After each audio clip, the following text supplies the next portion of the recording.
161 की जो पावर है राज्यपाल की, वो 72 से अलग है। यानी राज्यपाल के जो पास शक्तियां हैं वो कम है। कहाँ कम है?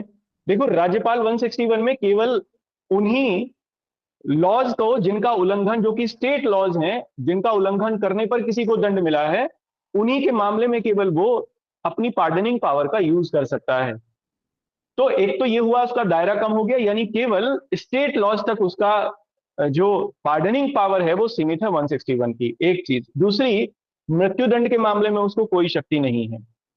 राज्यपाल मृत्युदंड को क्षमा नहीं कर सकता, लेकिन वो क्या कर सकता है? उसे निलंबित कर सकता है, सस्पेंड कर सकता है मृत्युदंड को, जिससे वो आगे अपील कर सके, प्रेसिडेंट के यहां पर जा सके, या दंडावधि को, दूसरी किसी भी व्यक्ति को कोई दंड मिला है उसको कम कर सकता है। यानी बाकी तो वो सब कर सकता है जो प्रेसिडेंट करता है, लेकिन केवल मृत्युदंड को वो समाप्त नहीं कर सकता, सस्पेंड जरूर कर सकता है। ठीक है, एक चीज। तीसरी, मार्शल यानी सैन्य न्यायालय द्वारा दी गई सजाओं को भी वो माफ नहीं कर पाता या क्षमा नहीं कर पाता गवर्नर। उसकी शक्तियां प्रेसिडेंट के पास हैं, क्योंकि जो सैन्य न्यायालय है वो संघ का विषय है, क्योंकि सेना संघ की शक्तियों के अंतर्गत आती है, तो उसमें भी राज्यपाल को इसकी कोई शक्ति नहीं है। देखो, अब आप इसमें कुछ चीजें जरूर लिख लीजिए। एक इसमें केस लॉ है जिसमें ये उसमें बताया ही गया है कि जो जुडिशियल रिव्यू है 72 और 61 के अंतर्गत इन ग्राउंड्स पर दिया जा सकता है। सुप्रीम कोर्ट ने खुद ही बोला है इसको। तो आप ग्राउंड लिखना चाहेंगे? ये मेरे हिसाब से लिख लीजिए, क्योंकि इंपॉर्टेंट है। सवाल यह है कि किन ग्राउंड पर 72 और 61 के अंतर्गत जो जुडिशियल रिव्यू है प्रेसिडेंट के द्वारा, और इसमें कुछ चीजें लिख लीजिए आप, मैं आपको ऑर्डर में ही लिखवा देता हूं। देखो, एक इसमें केस लॉ आप लिखना, K M Nanavati versus state of Bombay, इसको आप लिख लीजिए।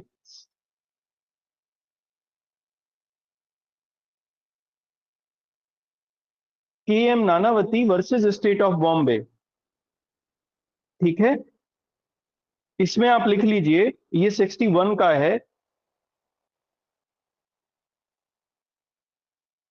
इसमें यह है कि आर्टिकल 72 और 161 दोनों के अंतर्गत जो पार्डनिंग पावर दी गई है, वो पार्डनिंग पावर सुप्रीम कोर्ट के द्वारा बनाए गए रूल्स के अंतर्गत ही होनी चाहिए।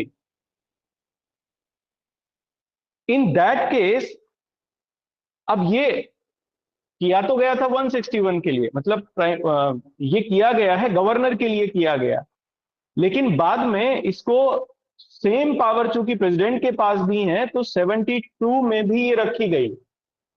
तो आप इसको लिख लीजिए, the president can grant pardon, इसमें लिखो, इसमें केस लॉ में, in K M Nanavati versus state of Bombay, in K M Nanavati versus state of Bombay, it was held that it was held that the power to suspend a sentence, the power to suspend a sentence by the governor, by the governor under article 161, under article 161 is subject to the rules, is subject to the rules made by the Supreme Court, made by the Supreme Court। ठीक है, हिंदी में लिख लीजिए, Nanavati versus state of Bombay की, Nanavati state of Bombay के अंतर्गत सर्वोच्च न्यायालय द्वारा, सर्वोच्च न्यायालय द्वारा यह निर्धारित किया गया कि, सर्वोच्च न्यायालय द्वारा यह निर्धारित किया गया कि आर्टिकल 161 के अंतर्गत, आर्टिकल 161 के अंतर्गत गवर्नर की क्षमादान शक्तियां, गवर्नर की क्षमादान शक्तियां सर्वोच्च न्यायालय द्वारा, सर्वोच्च न्यायालय द्वारा बनाए गए नियमों के अंतर्गत आती हैं। सर्वोच्च न्यायालय द्वारा बनाए गए नियमों के अंतर्गत आती हैं। if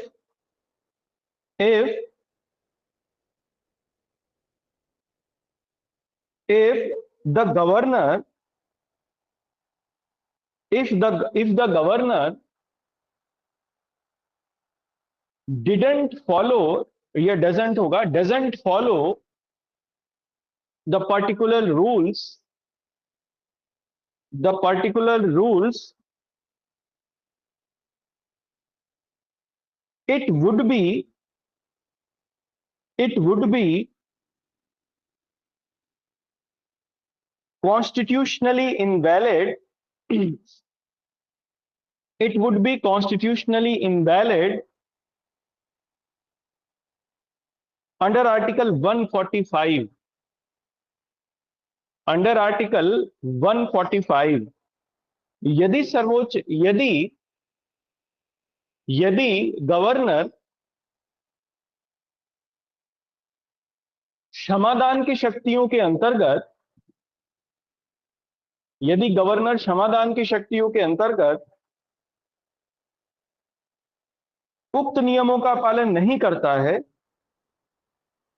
उक्त नियमों का पालन नहीं करता है, तब वह अनुच्छेद 145 के अंतर्गत, 145 के अंतर्गत असंवैधानिक होगा, असंवैधानिक होगा। ठीक है।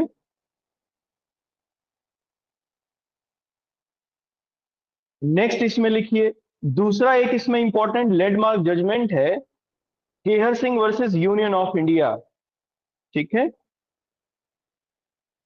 इसी में इन्होंने कहा, Kehar Singh versus union of India में, कि जो प्रेसिडेंट की पावर है pardoning, that is executive power, और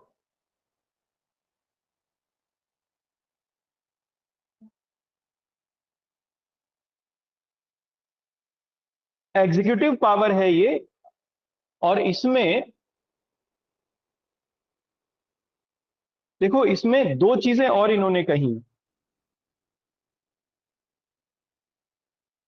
चीफ जस्टिस पाठक थे, उन्होंने कहा we are of opinion that the president is entitled to go into the merits of the case, notwithstanding that it has been judicially concluded by the consideration given it by this court।